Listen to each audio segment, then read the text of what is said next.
ለእኔ ብትሰግድልኝ ይህንን ሁሉ የዓለም ክብር ሰጥሃለሁ አሉ። ከዛ ጌታ ምንድን ነው ያለው? ጽሑፍ ሁር እምድኅሬየ ሰይጣን ጽሑፍ ውእቱ ከመ ለእግዚአብሔር ትስግድ ወኪያሁ ታምልክ። እግዚአብሔርን ብቻ ልታመልክ ባይቶ ታምልክ፣ እግዚአብሔርን ብቻ ልታመልክ ለሱም ልትሰግድ ተጽፏል አለው።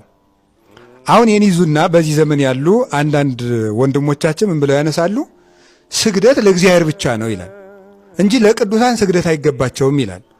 ዓላማው በዚህ ምዕራፍ ውስጥ ጌታ የተናገረው ማቴዎስ ምዕራፍ 4 ላይ ነገረ ቅዱሳንና ነገረ እግዚአብሔር የሚል ትምህርት አይደለም። ለቅዱሳን ስግደት ስለመገባትና ስላለመገባትም አይደለም።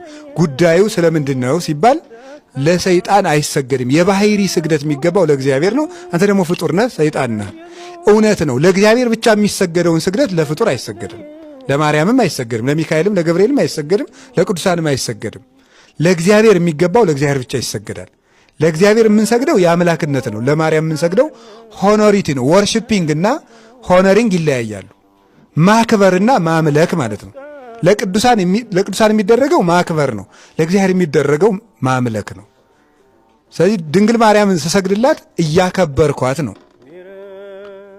በእናትነቷ፣ በወላዲት አምላክነቷ፣ በንጽህናዋ፣ በቅድስናዋ፣ በማምላክነቷ እያከበርኩ ነው። እግዚአብሔርን ስሰግድለት ደግሞ እያመለኩት ነው። አውዱን የሳተ ነው። ንግግሩም ስለ ነገረ ቅዱሳንም አላነሳም። እግዚአብሔር ጌታችን ኢየሱስ ክርስቶስም እሱን ለማስተማር አይደለም። ሰይጣን ስገድልኝ ያለው አምላክ መሆን ፈልጎ በሱ ቦታ መተካት ፈልጎ ነው። ባይሆን እንኳን ኢየሱስ ክርስቶስ አምላክ ነውና ለሱ ሊሰግድለት አይገባም። ጥሩ ሰው እንኳ ቢሆን መልአክ እንኳ ቢሆን እሱ ነው ማስተማር የፈለገው እንጂ ለቅዱሳን መስገድ አይገባም የሚል ትምህርት የለው። አውዱን የሳተ ነው። በአውዱ ይፈታል። ለምሳሌ ልንገራችሁ። አሁን ጌታችን ኢየሱስ ክርስቶስ ዮሐንስ ወንጌል ምዕራፍ 8 ቁጥር 12 ላይ እኔ የዓለም ብርሃን ነኝ ይላል አይደል? ከዛ ደግሞ ማቴዎስ ወንጌል ምዕራፍ 5 ላይ ቅዱሳን ሐዋርያትን እናንተ የዓለም ብርሃን ናችሁ ይላቸዋል።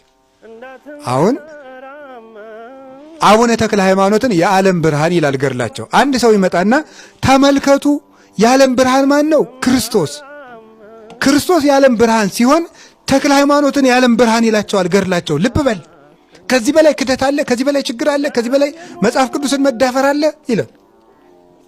ልብ በል። ዮሐንስ ወንጌል ምዕራፍ 8 ቁጥር 12 ላይ ምንድን ነው የሚለው? እኔ የዓለም ብርሃን ነኝ። ማ? ኢየሱስ ይላል። ከዛሳ ይሄ ገድልሳ እንደሚለው እኔ ተክለ ሃይማኖት የዓለም ብርሃን